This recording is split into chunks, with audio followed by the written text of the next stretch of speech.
शास्त्री आदेश चतुर्वेदी। आज हम सभी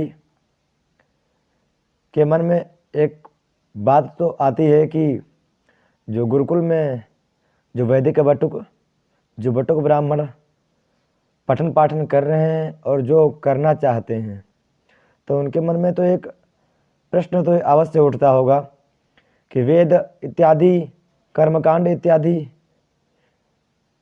क्या पठन पाठन कौन करता है, और हम पठन पाठन करने के लिए हमारे पास क्या क्या होना आवश्यक है। तो सर्वप्रथम जो वेद पढ़ने का अधिकारी होता है वो उसका सर्वप्रथम तो यज्ञोपवीत संस्कार होना चाहिए, और दूसरी बात कि द्विज वो ब्राह्मण होना चाहिए। और यज्ञोपवीत संस्कार हो जाएगा, ब्राह्मण है ठीक है, पर ऐसे तो वेद नहीं पढ़ाया जा सकता ना, तो उसको हिंदी पढ़ना आना चाहिए।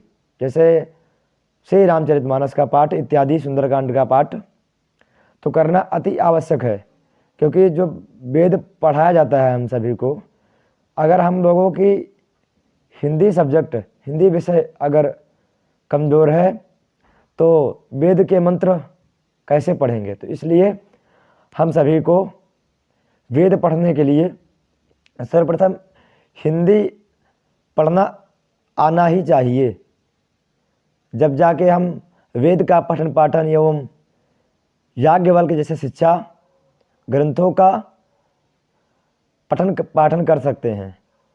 तो उसके लिए हिंदी अति आवश्यक है। और जो वेद विद्यालय जो भी होते हैं, तो सांदीपनी राष्ट्रीय वेद विद्या प्रतिष्ठान से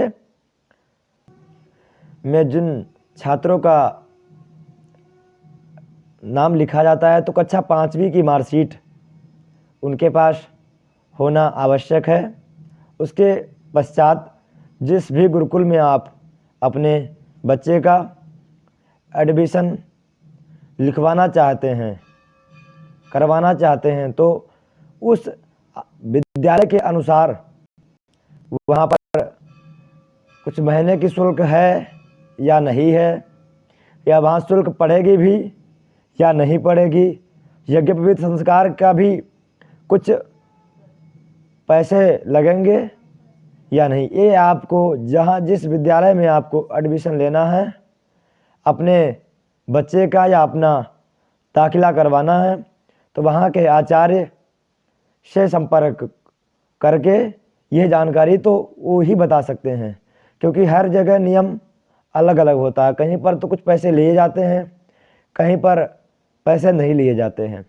वेदों के नाम तो कक्षा 3 चतुर्थ 4थे क्लास में पढ़ाया जाता है। ऋग्वेद, यजुर्वेद, सामवेद, अथर्ववेद, जो कि हमारे चारों वेद हैं। और शाखा यजुर्वेद की शाखा 2 है, एक कृष्ण यजुर्वेद है और एक श्री शुक्ल यजुर्वेद है।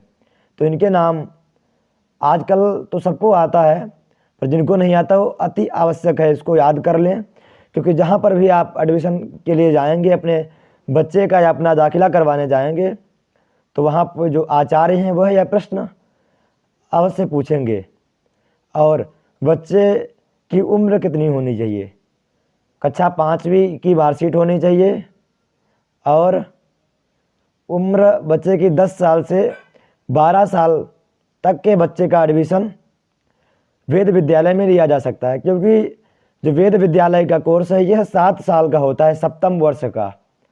तो 12 साल का आपका बच्चा है, अगर वह 7 साल गुरुकुल में रहेगा, श्री शुक्ल यजुर्वेद, कृष्ण यजुर्वेद, ऋग्वेद, यजुर्वेद का तो 7 साल का है, अन्य वेदों का तो अन्य आचार्य ही बताएंगे, क्योंकि हम यजुर्वेद पढ़े हैं। और आज के समय प्रज्ञान वेद विद्यालय महोली में यजुर्वेद का पाठन पठन करवा रहे हैं, तो यजुर्वेद के विषय में हमें पता है।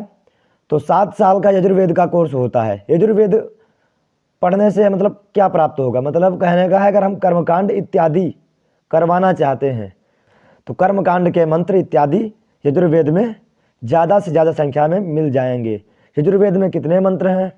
तो यजुर्वेद में 1975 मंत्र हैं, जो कि उसमें 40 अध्याय होते हैं।